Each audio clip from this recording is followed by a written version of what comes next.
Alright guys, thanks for joining me on another episode of Off Axis Builds. I found an older video on how I did the custom seat brackets for these seats. So let's check it out. Remember guys to like, comment, subscribe, and hit that little bell to receive future notifications. Alright, check it out guys.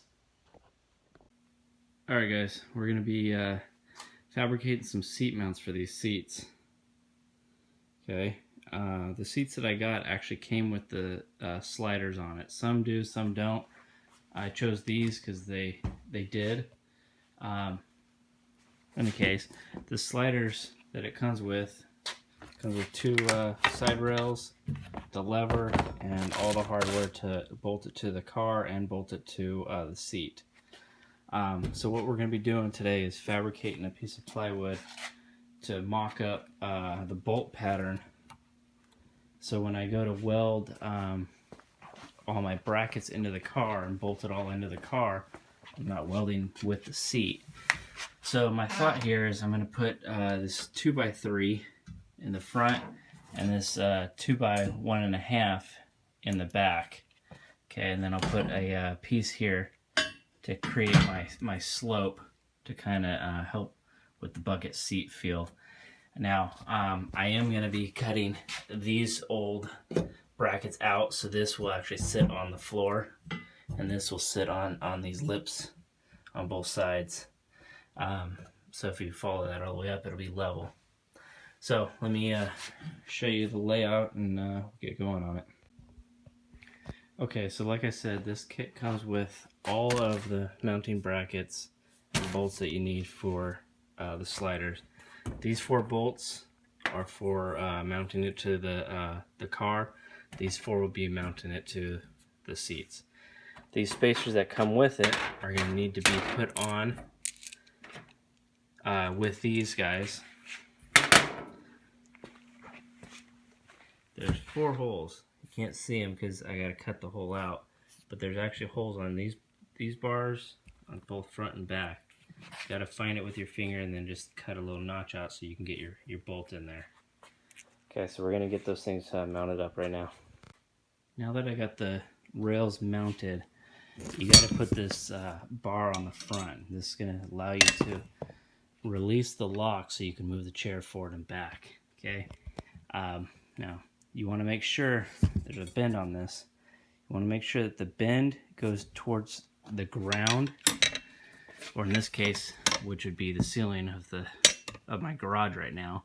That allows you to be able to push down. If you go the opposite direction, it's gonna not give you any room to maneuver it.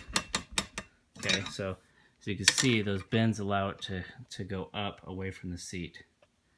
In order to get this on, you got to line these 2 holes, or to see those 2 holes right there, to those 2 pins.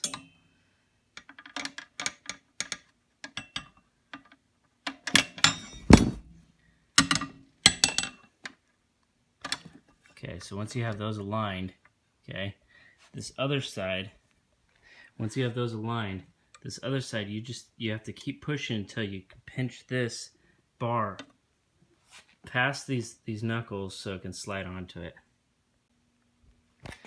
Alright, so I got that guy on.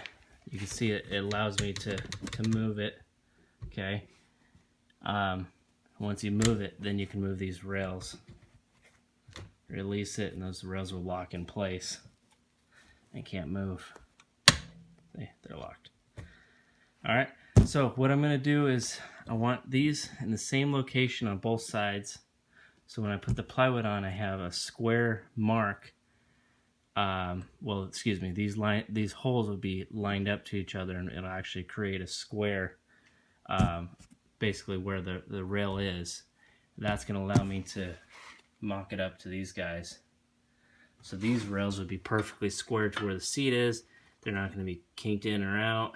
And then once I have it like that, I'll figure out how I want these guys, and I'll just weld it all up and then unbolt the plywood off of the top, and we'll be done with one side.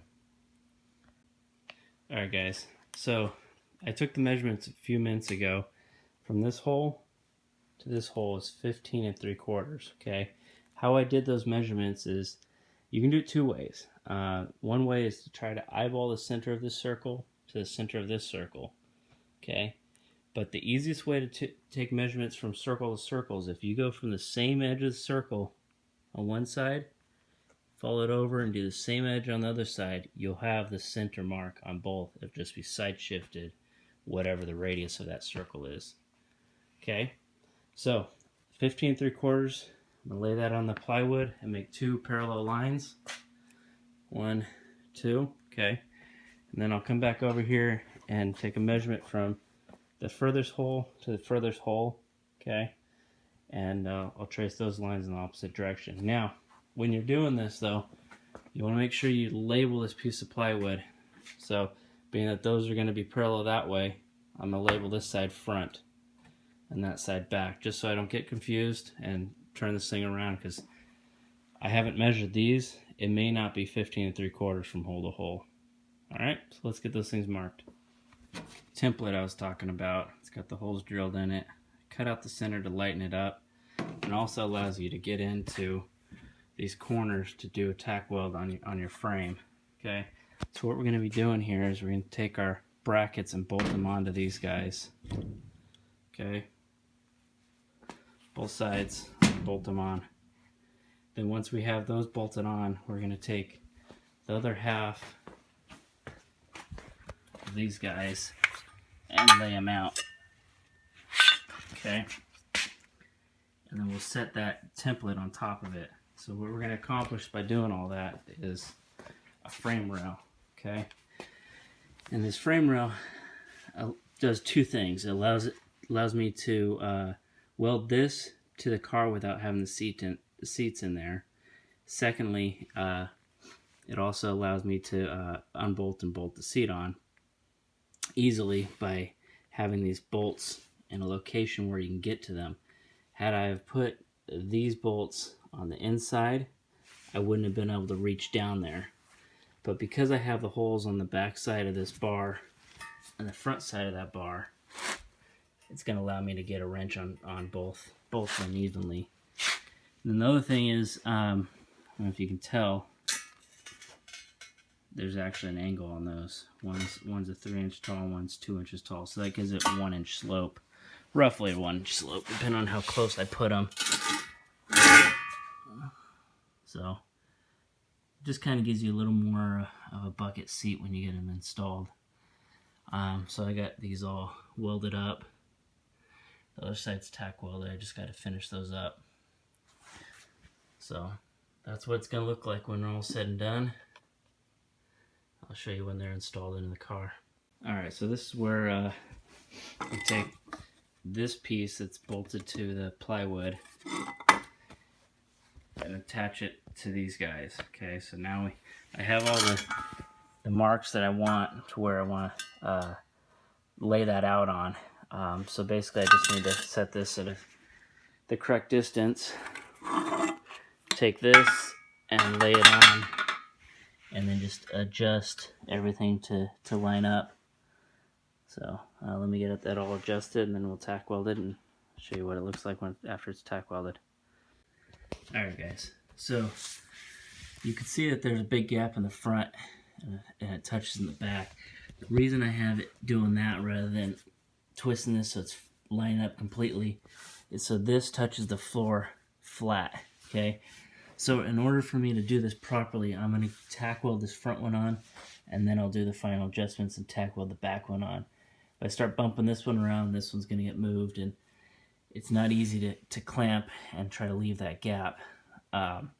So what I'm going to do is just line it up, tack this, and then move to the back. Alright guys, thanks for checking out my video. Remember to like, comment, subscribe. Remember, it's built, not bought. See you on the next one, guys. As always, guys, it's built, not bought. Join me on the next one. Guys, make sure you hit that little like button, comment, and subscribe.